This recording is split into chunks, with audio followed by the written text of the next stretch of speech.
And though you don't we, the baby boomers, were born. I'll get along somehow.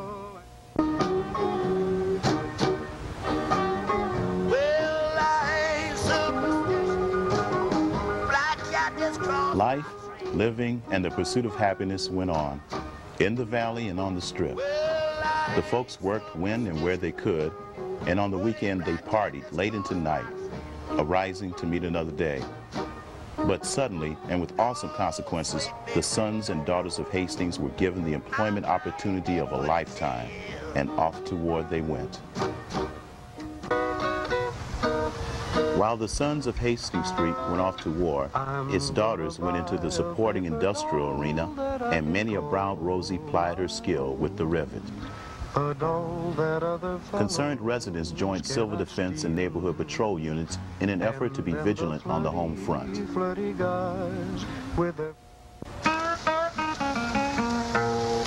While conflict raged in the world theaters of war, another struggle continued and intensified at home. In 1942, there was a significant racial turmoil when a group of angry whites sought to block black people from moving into the new Sojourner Truth housing development in the northeast section of Detroit.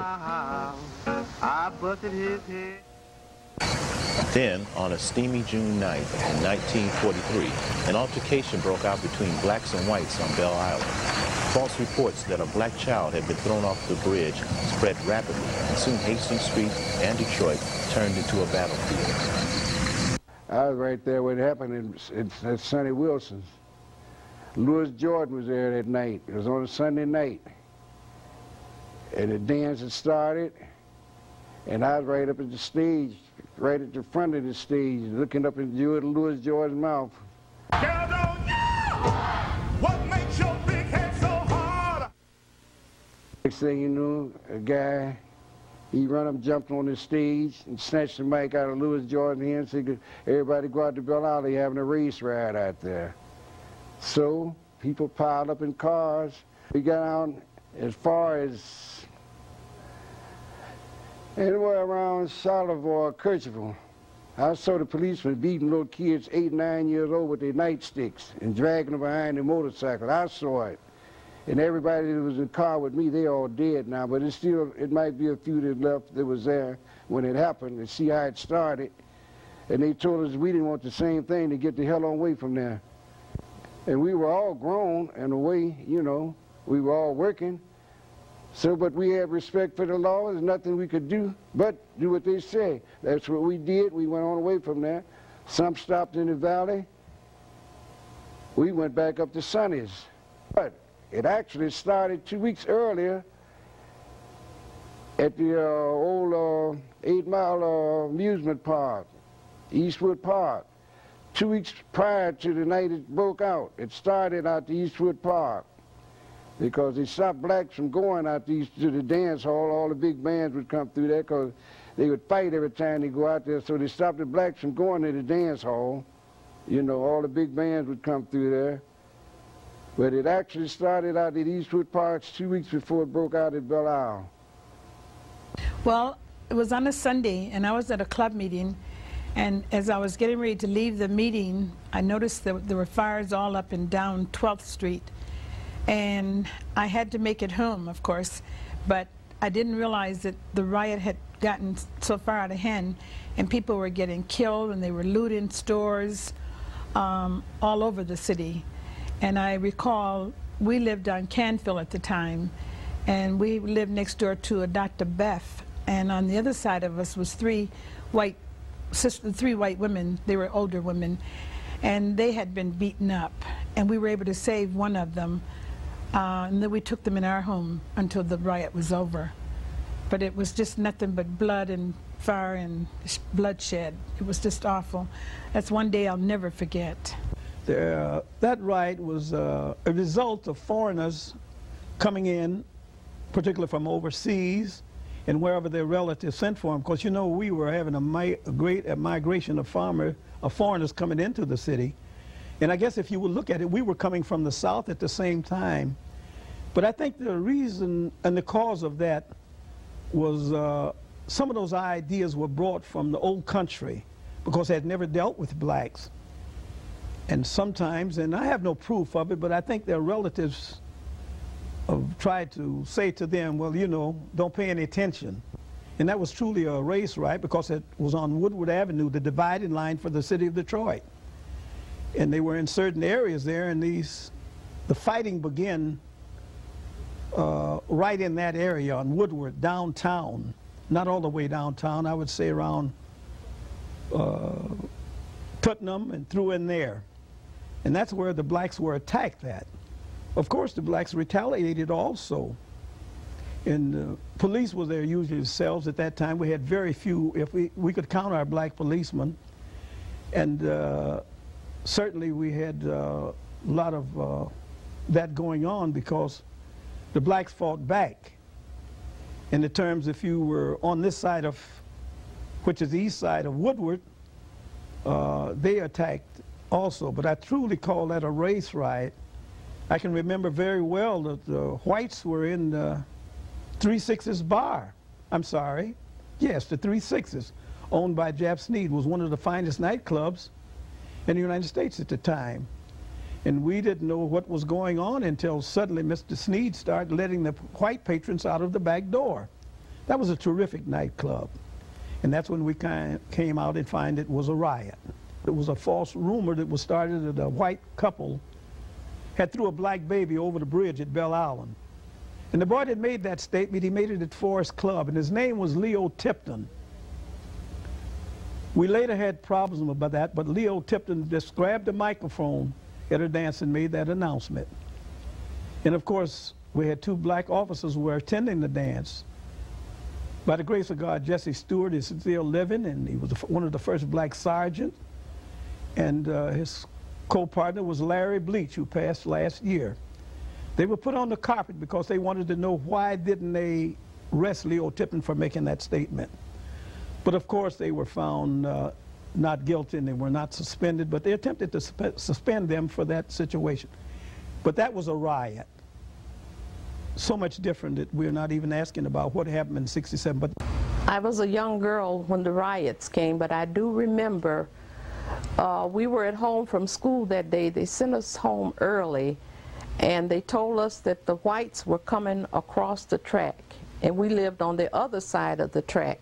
And we were so afraid to even go out the door because they said the mob was coming, the white mobs, and they had bats and sticks and stones, and they were coming across the track to kill the blacks, you know. And my mother being so strict, she wouldn't let us go out. But I do remember one of the old school teachers from Garfield Elementary School called to see if we were okay because she was worried about the people coming across the track to try to kill the black people.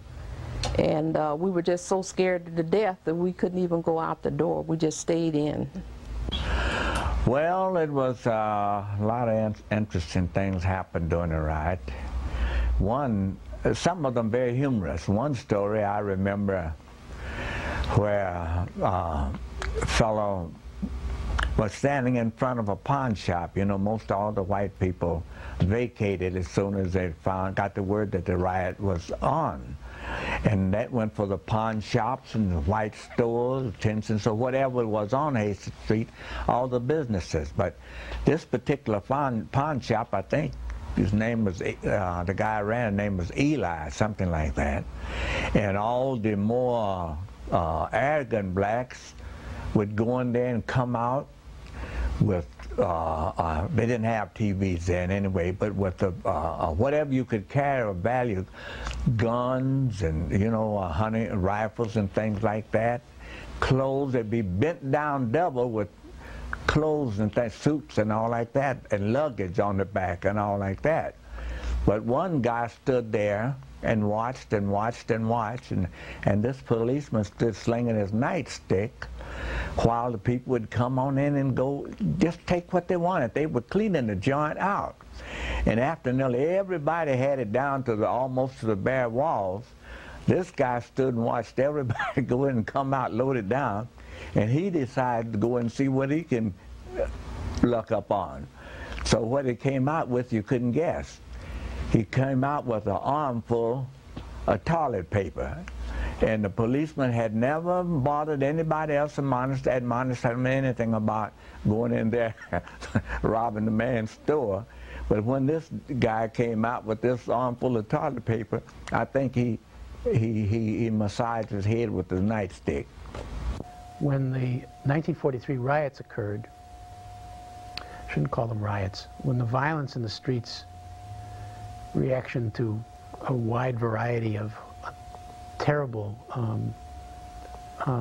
racist events occurred in the streets of Detroit in 1943, the first groups to offer refuge and food and care were Jewish congregations and the Jewish Community Council, which has always been kind of liberal left group.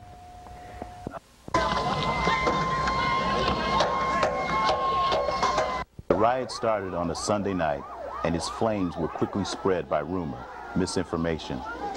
There were allegations that the Detroit branch of the Ku Klux Klan contributed to much of the white-on-black violence. Out of the turmoil came stories, brutal excesses from all sides, and from the police in particular. A young black girl hid in the attic of the Roxy Theater near downtown on Woodward as a white mob beat an elderly black woman. A black was allegedly shot by the police as he sought refuge at the downtown YMCA. A mob of 500 whites stoned black homes on Vernor, Brush, and John R. Near Hastings on Oakland, a light-skinned young mother of 2 was mistaken for white, and her skull was crushed with a brick. President Roosevelt called in the Army, and teams of sailors from the Naval Armory were called in to assist. Most of the violence was over by Tuesday. When the smoke had cleared, 33 people lay dead. 23 of them were black. Over 800 Detroiters were injured, and over 1,000 were arrested. 90 blacks and whites were sent to jail for disturbing the peace. A 12-man board of inquiry composed of civic leaders from both sides was set up by Major Jeffries in an effort to get at some of the underlying causes of the conflict. Also, in an effort to ease tensions and stop the spread of misinformation, a Riot Information Bureau was set up at 3421 Hastings Street. In 1945, the Axis countries fell. The atomic bomb was dropped, and World War II was finally over. The sons and daughters of Hastings returned to their city, returned to their state, returned to their homes. Their enemies have been vanquished, yet there were still foes ahead.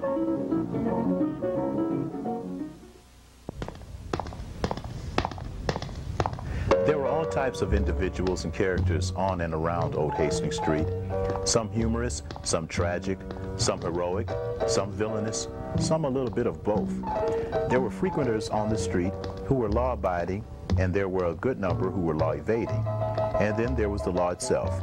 When one speaks of law enforcement on Hastings Street, the legendary name of Ben Turpin always comes to the fore. We all knew Ben Turpin.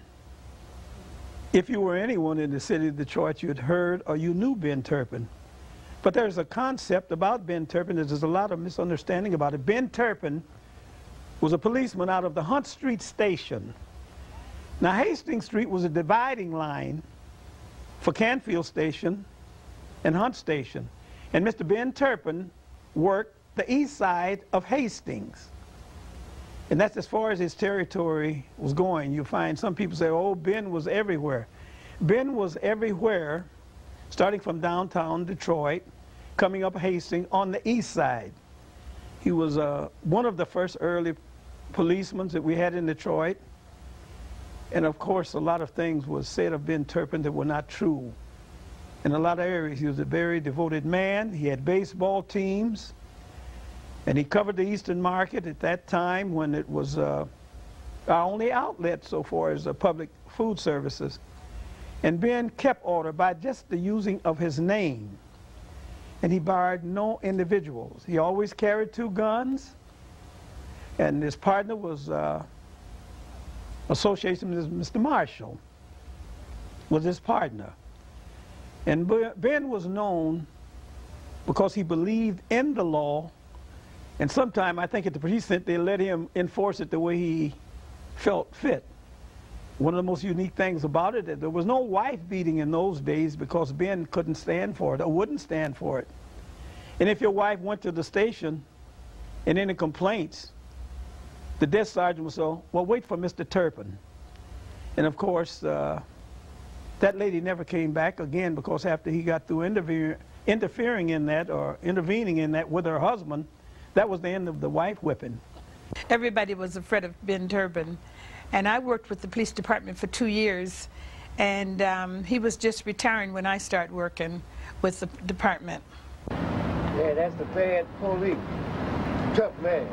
I remember him when he was a bad man. I remember him when he went down.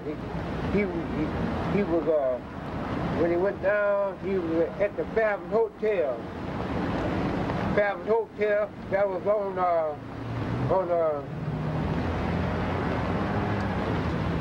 after he got off post, he was a dope kicker.